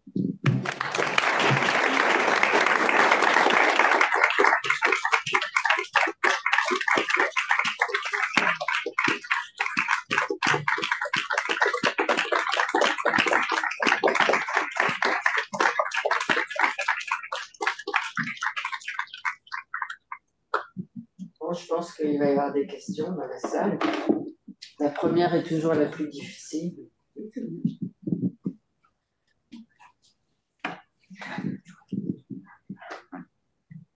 C'est toujours compliqué. Ah, voilà. Merci, monsieur, d'avoir le courage. Bonsoir, vous m'entendez? Très bien. Bonsoir, merci pour ce soir. Grand fan. Je ne sais pas si je suis la personne la plus jeune dans la salle, je ne pense pas. Vous avez quel âge? 22. Ah, quand même, vous êtes très... Ma question, c'est sur votre pièce. Racine carrée du Lavaux-Lettres. J'ai eu la chance de la voir l'année dernière. Euh, Dans cette pièce, on suit vous, en fait, dans des pays différents, des vies différentes. Quand vous déménagez, est-ce qu'il faut faire un deuil de la personne que vous auriez pu devenir, la personne que vous avez abandonnée dans ce pays? Je pense notamment à beaucoup d'entre nous, j'imagine qu'on est beaucoup de Français qui maintenant habitent à New York. Nos vies françaises, nos vies montréalaises. Moi aussi, j'ai vécu à Montréal, donc coïncidence. Mais oui, qu'est-ce que vous en pensez de cet autre moi que j'ai laissé? Ce qui est particulier dans Racine carrée et qui est un élément important, c'est que le personnage, quand il déménage, il ne le fait pas de son propre choix. C'est pas son choix. Parce qu'il est enfant, c'est le choix des parents. C'est pas tout à fait la même chose lorsque on choisit de faire un déménagement. Et voilà, on a différentes possibilités. On se dit, bah tiens, je vais aller là. Parce qu'après, on peut toujours s'appuyer sur le fait qu'on a fait ce choix, et au moment où on l'a fait du mieux de nous-mêmes, même si on s'est trompé. Il y a un ancrage un peu solide. Mais quand ce n'est pas vous qui avez décidé, il n'y a pas cet ancrage. Donc, vous êtes continuellement prolongé par cette espèce de fantasme en disant, mais si j'étais resté là-bas, je serais devenu quoi? Parce que c'est pas moi qui a décidé, c'est pas moi qui a choisi, je me retrouve avec une autre langue, etc. Et là, en tout cas, je veux parler pour moi, oui, il y a un vrai deuil qui doit être fait à un moment donné.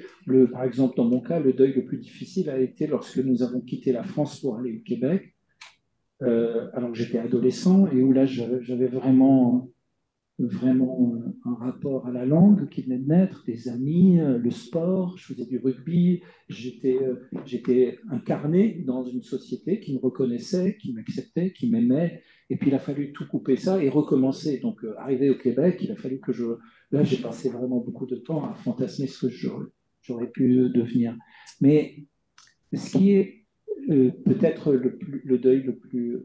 C'est pas le deuil, ce qui est la chose la plus complexe à gérer, c'est quand on se dit, mais si je n'y avais pas eu tout ça, je n'aurais pas fait de théâtre. C'est-à-dire, en d'autres termes, s'il n'y avait pas eu la guerre au Liban, s'il n'y avait pas eu tout ça, s'il n'y avait pas eu la guerre au Liban, et même si j'extrapole, s'il n'y avait pas eu la création de l'État d'Israël et donc le déplacement de la population palestinienne vers le Liban qui a provoqué la guerre civile libanaise, et donc si j'extrapole encore, s'il n'y avait pas eu la Deuxième Guerre mondiale, la Shoah, etc., qui a créé cette... bon, et si j'extrapole encore un tout petit peu plus loin et que je me dis s'il n'y avait pas eu toute cette histoire de l'antisémitisme européen qui a duré pendant 2000 ans, qui a créé en fait ce... Eh ben, je n'aurais pas fait de théâtre. Enfin, donc on se dit, bah, mon Dieu, je gagne des droits d'auteur grâce à une véritable horreur qui dure depuis très très longtemps. Donc comment on fait pour intégrer ça? Et dans Racine carrée, ça a été un des nœuds quand le personnage de Wyoming, à un moment donné, il dit, mais si mes parents n'avaient pas été assassinés, si tu n'avais pas tué mes parents, jamais j'aurais vu ce tableau. Comment je fais pour accepter une chose pareille? Ça, c'est un nœud qui est assez complexe aussi à absorber, en fait.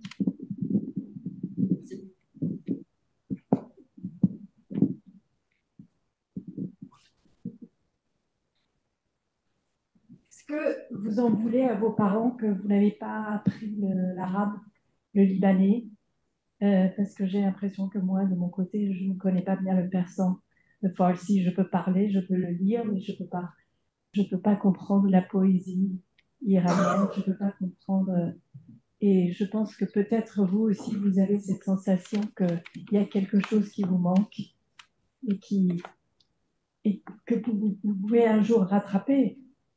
peut-être. Ce n'est jamais trop Oui, tard. c'est vrai, je peux le rattraper parce que j'ai de plus en plus des projets au Liban avec des Libanais. Là, mon prochain projet, c'est au mois de mars. Je vais aller là au Liban et mettre en scène une pièce en libanais avec des acteurs libanais. Je vais faire pour la première fois de ma vie un truc normal. C'est-à-dire que, en tant que Libanais, je vais faire une pièce en libanais, dans un théâtre libanais, avec des acteurs libanais au Liban, devant des spectateurs libanais, chose qu'à peu près 98% des auteurs font. Bon, donc je pense que cette chose-là va me ramener là, des choses. Mais j'en ai voulu à mes parents beaucoup, mais pas sur cette question. La raison, je pense que là où j'en ai beaucoup voulu à mes parents, mais au sens large, ma famille, mes parents, je leur en ai énormément voulu dans leur refus dans leur refus, ne serait-ce qu'une fois, d'admettre qu'ils ont pu, que notre communauté chrétienne maronite ait pu une fois poser des gestes de bourreau envers d'autres communautés qui en ont été les victimes. Et leur incapacité absolue de s'accepter comme beau, alors que les preuves sont là, hein. Sabra et Shatila, c'est pas. Hein, euh, leur incapacité à accepter ça, à vouloir absolument se fixer comme victime tout le temps, même si je comprends pourquoi ils font ça, parce qu'ils ont tout perdu. Hein. Ils ont tout perdu. Mais à un moment donné, il y a, euh, il y a quelque chose moi, comme enfant, j'avais besoin une fois. C'est comme là, quand je vais au Liban, je suis prêt à tout entendre des Libanais, parce ils en ont quand même pris beaucoup sur la tronche depuis je suis prêt à tout entendre. Mais je leur dis toujours, j'ai juste besoin, je suis prêt à vous entendre pendant 2 heures, mais j'ai besoin que pendant 30 secondes, juste 30 secondes, vous me disiez que le 7 octobre, ce que le Hamas a fait, c'est inhumain. Point. Point. Voilà, vous me dites ça, point. On prend un petit temps et ensuite vous pouvez me dire tout ce que vous voulez. Mais le mais surgit tout de suite.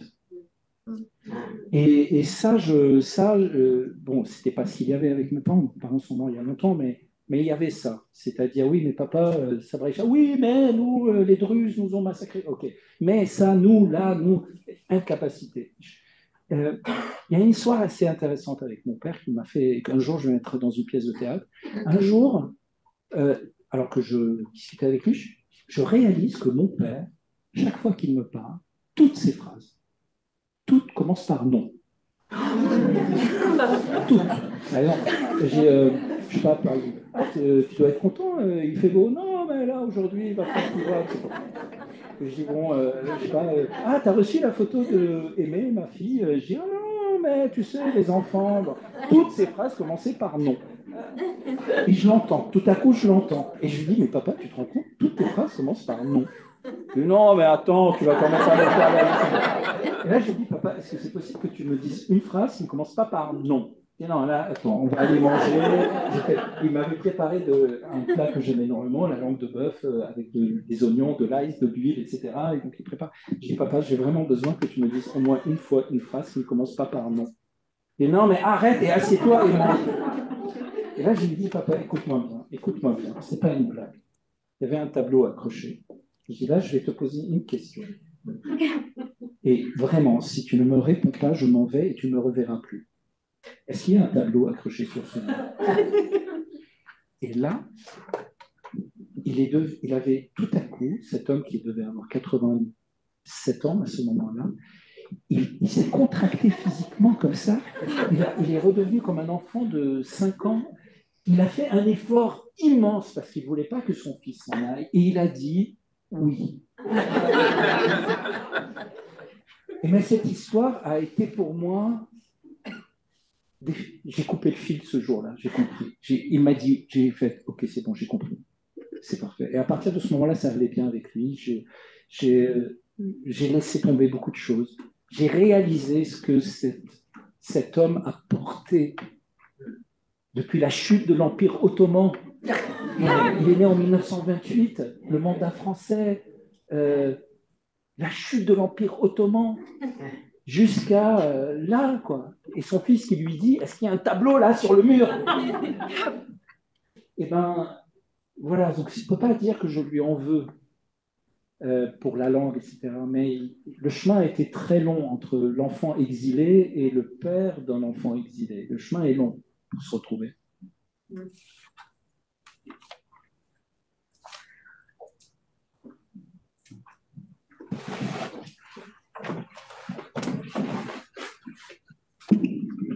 Est-ce que par hasard, ce tableau qui était sur le mur était de vous? Non, il était de lui. Il était de lui. Il était de lui parce que c'est tellement beau quand même. Parce que quand j'ai commencé à faire du théâtre, à écrire du théâtre, etc., un jour il s'est mis à écrire. J'allais le voir, il me dit j'ai écrit une pièce de théâtre. Comme par hasard. Comme par hasard. Et il me la lisait.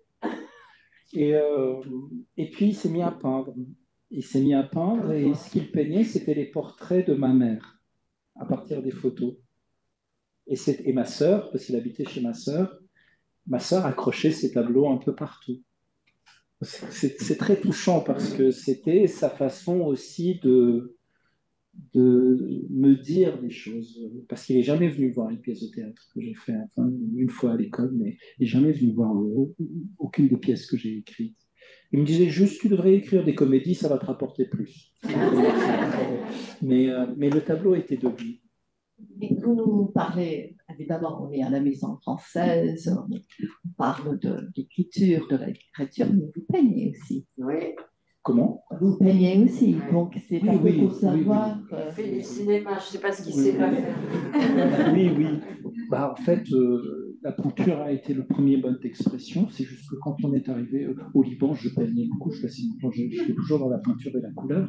C'est juste que quand on est arrivé en France, l'appartement était tellement petit que physiquement, il n'y avait pas la possibilité d'avoir des espaces pour faire de la peinture. On vivait vraiment dans un tout petit appartement à Paris et encore plus petit à Montréal. Et l'écriture a pris le... Mais l'écriture était... l'urgence de la parole était tellement dingue qu'elle a tout dévoré. Mais la peinture est toujours restée, le dessin, la peinture a toujours été comme un... Et souvent les personnages, d'ailleurs, les personnages que je présente dans les spectacles, très souvent sont des peintres. Mais tu as fait toi-même une performance où tu peignais en direct le temps de la représentation. 40 minutes de peinture sans dire un mot devant les spectateurs qui se demandent mais qu'est-ce qui se passe? C'était incroyable, incroyable. Oui, c'est un spectacle que je joue toujours d'ailleurs, qui s'appelle Seul. Et tu gardes les tableaux alors? Je les donne.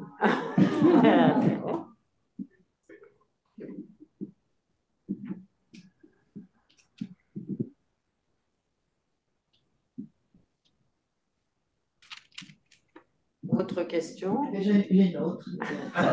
Parce que je viens de vous voir au cinéma. Oui, dans Anatomie d'une chute, c'est voilà. Ça.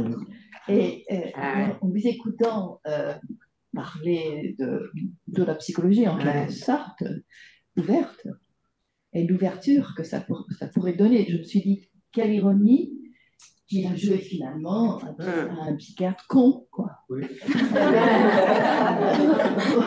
Donc, comment c'était créer ce personnage c'est formidable. Hein. Ouais, c'était formidable parce que... Il s'appelle un con, tu sais. Moi, je me disais pas ça, tu vois, Non, pas Christine O'Crane. Justine me dit, elle écrit la scène, donc on tourne la scène, moi je joue la scène telle qu'elle l'a écrite, puis bon, elle nous l'en fait faire, elle tourne beaucoup, hein, puis à un moment donné, elle rentre, elle est un peu énervée, elle me dit, non mais là vous allez la jouer la scène ou pas, là, il ne se passe rien. Okay, bon.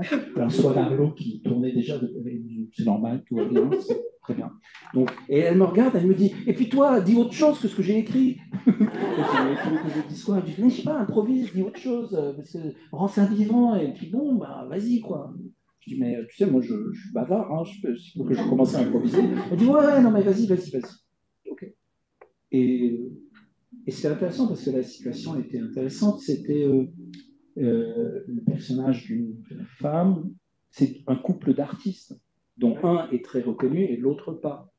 Et ça, c'est une situation dans notre monde qu'on fréquente souvent. Enfin, et donc, je rentre là-dedans et je j'y vais, quoi. Je, J'improvise, je dis des trucs, je dis plein de choses entre le texte qu'elle a écrit, des choses que j'ai ouvertes, je rentre dans le texte, etc. Et puis, je m'emporte, quoi. Je m'emporte et je suis sûr de moi, je suis sûr de moi, de ce que je dis.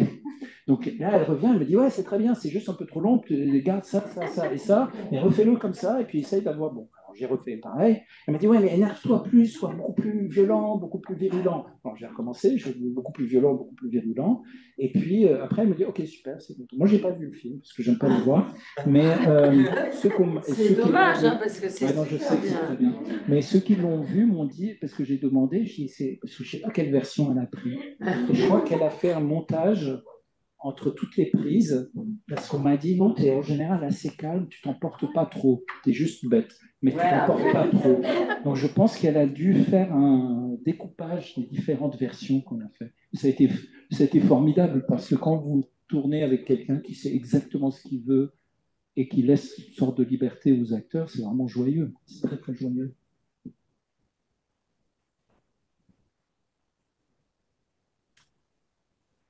Bon, d'autres questions? Mais ça m'étonne que François n'en ait pas posé. Je suis plutôt réceptif. J'avais envie de poser une question, mais elle est un peu critique. Non, critique par rapport à la situation. Pourquoi, en fait, les Européens connaissent tous Sabra Chatila, mais rien d'amour et la quarantaine des mœurs? Oui, parce que je pense que le fait que... Parce qu'avant d'Amour, il y a eu Telezartan. Enfin, c'est une série de massacres qui se sont répercutés, répandus, et qui ont été entrecoupés par des enlèvements de barrages. Par exemple, les chrétiens massacraient les Palestiniens, les Palestiniens montaient des barrages et arrêtaient des Libanais. Et au Liban, à cette époque, la confession était sur la carte d'identité. C'était marqué chrétien, maronite, etc. Donc, beaucoup de gens se faisaient enlever. Les chrétiens, alors après, les Palestiniens massacraient les chrétiens. Donc là, les chrétiens, justement, Adamo, etc., les chrétiens montaient des barrages, ils arrêtaient les Palestiniens. Tout ce qui était musulman, ils l'arrêtaient. Donc, ce qui fait qu'aujourd'hui encore, il y a à peu près entre 20 000 et 30 000 disparus au Liban, donc des gens dont on n'a jamais entendu, on ne sait même pas ce qu'ils sont devenus. Et je crois que ce qui a beaucoup marqué Sabra et Shatila, c'est plusieurs éléments qui ont fait de ce massacre quelque chose d'un peu plus particulier. C'est le fait que la communauté internationale a travaillé très très fort pour que les hommes armés s'en aillent. Donc ça c'est au mois de juin qui a précédé, il y a eu le départ des forces palestiniennes du Liban qui sont partis en Tunisie.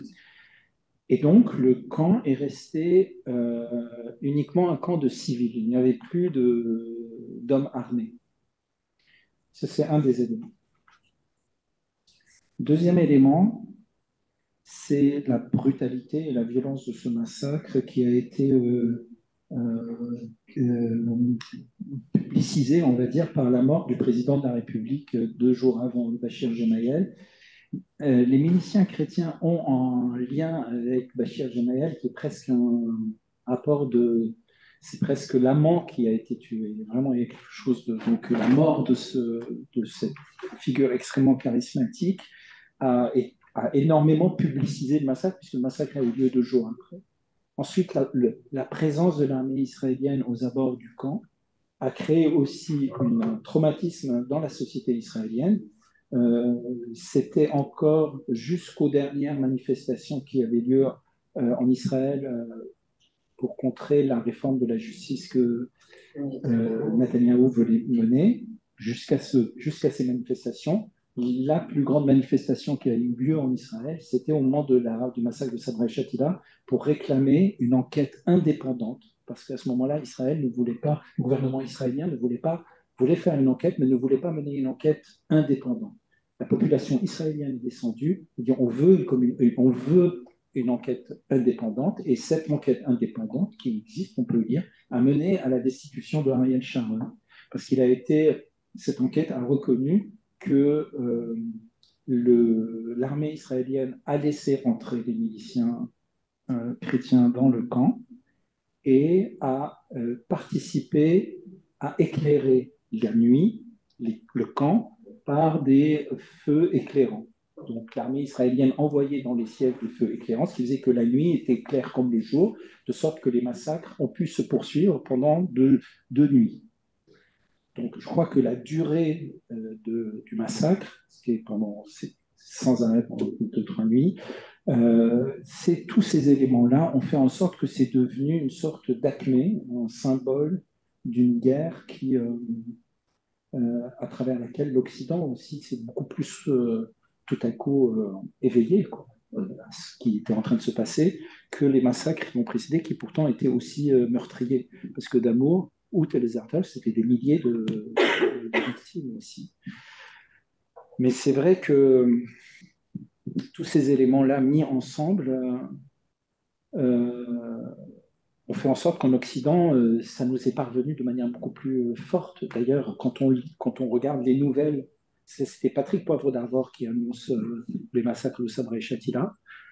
Quand on écoute les nouvelles d'Antenne 2 le 18 septembre 1982, là, on sent le traumatisme occidental, quoi, là, vraiment alors que qu'on écoute les nouvelles des massacres de Damour ou de Tel Zarta, c'est annoncé, mais ça ne fait pas le titre du journal.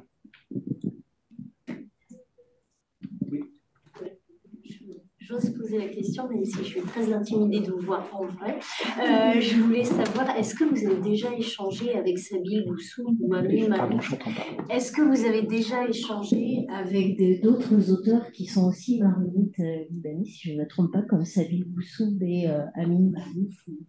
Oui, il y a Diane Mazloum, il y en a plein, mais on ne se pose pas. Enfin, je ne serais même pas capable de dire s'ils sont maronites ou pas. C'est-à-dire, oui, mais comme ils sont Amin Malouf, mais oui, en fait, oui, il y a vraiment la question quand on se retrouve entre Libanais auteurs à parler.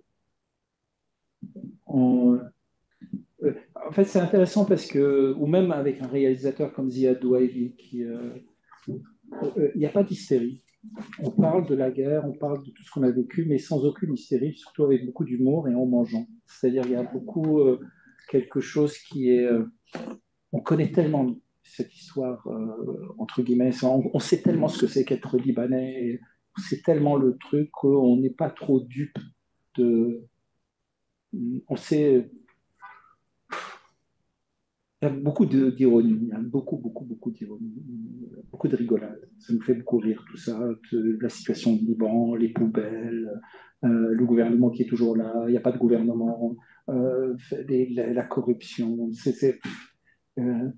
Il y a quelque chose qui est au-delà de l'indignation. D'accord, j'ai pensé par rapport aux œuvres, par rapport à Beyrouth sur scène. Pardon? J'ai pensé par rapport aux œuvres que vous écrivez, par exemple, par rapport à Beyrouth sur scène. Est-ce que vous l'avez lu, vous en pensez? Est-ce que vous avez lu Beyrouth sur scène?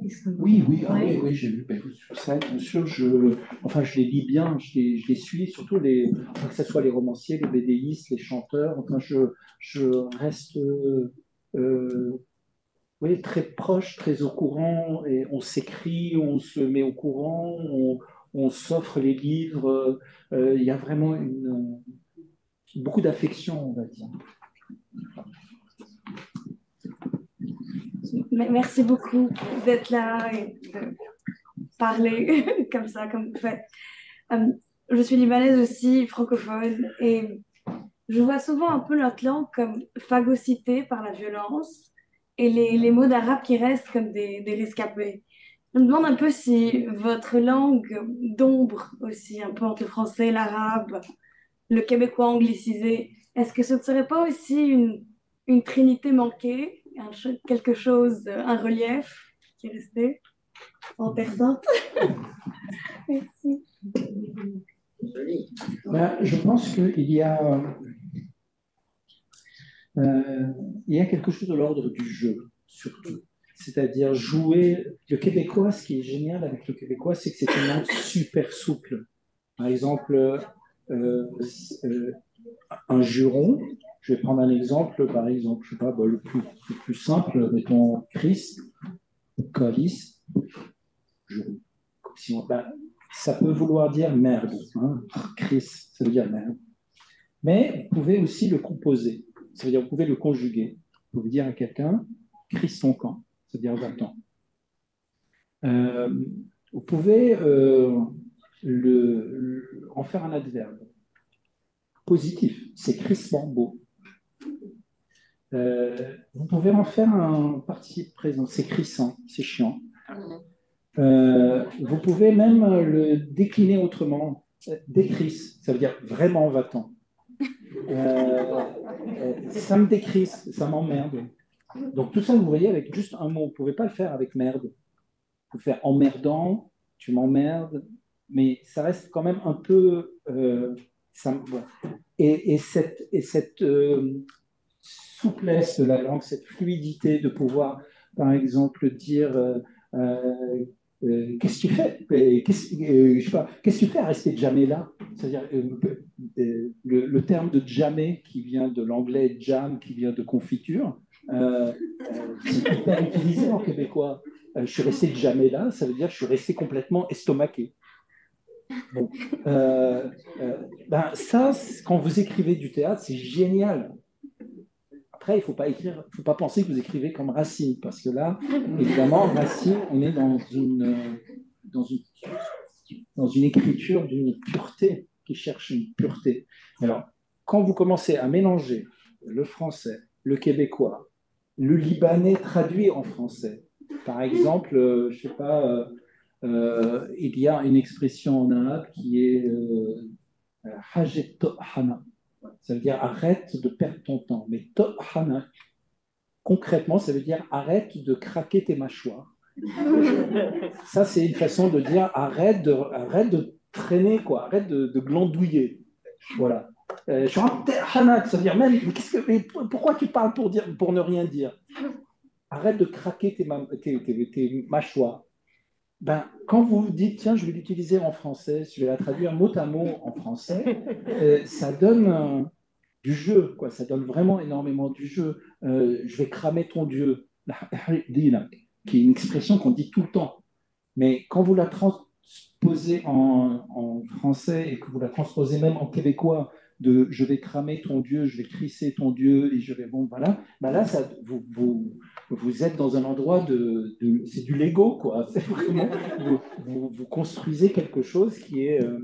et le théâtre est beau pour ça, parce que le théâtre, on peut inventer un personnage par la langue qu'il parle, et ça devient super jouissif pour l'acteur. Hein, voilà. Toute dernière question. Bonsoir. Je voulais vous demander à quel moment vous avez rencontré les tragiques grecs et quelle influence ils ont eu dans votre œuvre, puisque ça innerve toute votre œuvre et votre... C'est venu grâce à un ami qui m'est très très très cher, qui s'appelle François Ismer, qui est un homme qui m'a tout appris à lire, il m'a appris à écrire. Ça a été vraiment comme une rencontre intellectuelle fondamentale. J'avais 22 ans quand je le rencontre, il en avait 44. C'est un homme unique. Et un jour, François me dit, mais l'Iliade, mais il me dit comme ça. Hein. Tu vois, l'Iliade. Il ne me dit pas lis l'Iliade ou t'as pas lu l'Iliade? Oh, mais il faut que tu lises l'Iliade. Il ne m'a pas dit ça comme ça. Il m'a dit, ouais, je lis l'Iliade. Tout ça en se grattant la joue comme ça, puis en prenant un café au café italien de Montréal, puis en parlant de toutes sortes de trucs, puis en passant comme ça, ouais, je lis l'Iliade. Donc juste la façon avec laquelle il me l'a dit, je fais, ah, tu vois, je lis l'Iliade. Et à ce moment-là, je faisais beaucoup de voyages entre Montréal et le Saguenay-Lac-Saint-Jean, qui se trouve à 8 heures d'autobus. Et les voyages se faisaient de nuit. Et il faut passer à travers des parcs nationaux où il n'y a plus rien, il n'y a pas une habitation, il n'y a que des sapins pendant 4 heures. Et dans cet autobus, avec une toute petite lumière, très peu de gens, j'ai lu l'Iliade. Et quand vous traversez les parcs, le parc de la Laurentide, comme ça, pendant des heures et des heures et des heures, pour arriver au Saguenay-Lac-Saint-Jean, et que vous êtes dans le combat de Hector et de Achille et que vous regardez par la noir, que des sapins enneigés. Et là, vous revenez dans la. Là, c'est Anima là, que tu racontes. Hein? C'est Anima aussi. C'est tellement, c'est tellement ces paysages-là. Et là, je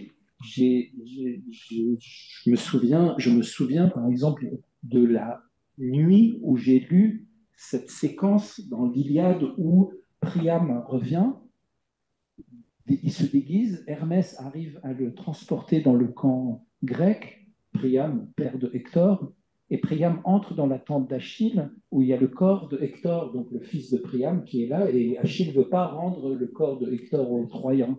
Et Priam, le roi de Troie, veut récupérer le corps de son fils, et donc le vieux Priam entre, il se met à genoux devant Achille et il lui dit « Achille, souviens-toi de ton père et redonne-moi le corps de mon fils. » Alors ça, quand vous lisez ça dans un autobus à 3 heures du matin, au milieu de... Là, vous rentrez dans des Grecs de façon vraiment très forte, quoi.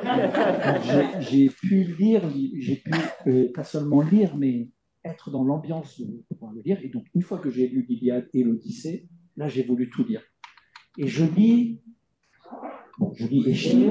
Et monter aussi. Et monter, mais ça c'est plus tard, mais je lis Échille, mais je lis Sophocle. Et là, quand je lis Sophocle, je découvre la notion de révélation. C'est-à-dire, je l'ai cité ce matin, il y a une phrase de Julien Gras qui est vraiment incroyable. Cette phrase dit « Nous avons moins soif de vérité que de révélation ». C'est une phrase dingue. Parce que ce qu'elle dit, la révélation, c'est la vérité et le virage qui vient avant. Quand vous êtes sur la route, il y a le virage, vous tournez et là vous voyez.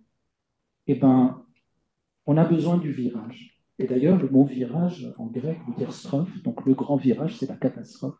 Et donc on a besoin de ce moment de virage. Et chez Sophocle, le moment du virage est constant dans les 7 tragédies qu'on a de lui. Et il y a ce moment de la révélation. Et au fond, peut-être le moment de la révélation a été pour moi un moment de révélation, puisque je me suis rendu compte qu'on ne m'avait jamais dit qui j'étais. On ne m'avait jamais raconté la guerre du Liban. On ne m'avait jamais expliqué pourquoi j'avais perdu ma langue maternelle. On ne m'avait jamais dit pourquoi je vivais au Québec. On ne m'avait jamais expliqué pourquoi ma mère était morte. On ne m'avait jamais expliqué pourquoi j'étais ce que j'étais devenu. On m'avait jamais raconté que ce que je vivais à l'intérieur pouvait avoir une conséquence. On m'avait toujours dit « ton corps va bien, ta gueule ».